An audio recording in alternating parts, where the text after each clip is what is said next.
मराठवाड्याचं tension संपलं कारण जायकवाडी धरणात मोठा पाणीसाठा झाला आहे. नाशिक नगरमधून जायकवाडीत सध्या किती क्युसेक आवक येते जाणून घेऊया.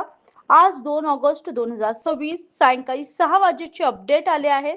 ते अपडेट सविस्तर पाहूया. त्याआधी आपण जर आपल्या हक्काच्या हॅलो बळीराजा या चॅनलला सबस्क्राईब केला नसाल तर लगेच सबस्क्राईब करा, जेणेकरून आमची अपडेट तुम्हाला लवकरात लवकर मिळतील. नगर नाशिक जिल्ह्यातून येणारी जी आवक आहे ती कमी जास्त होत आहे.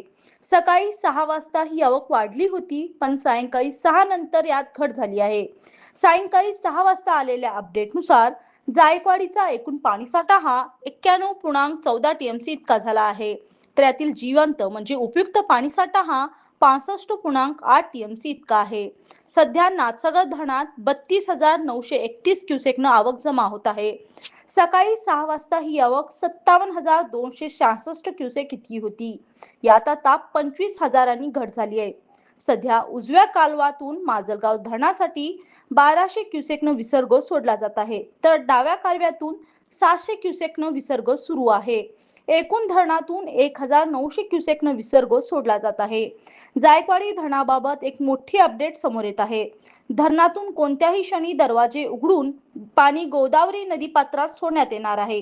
सायंकाळच्या अपडेटनुसार जायकवाडी धरण 84.90% भरलेले आहे.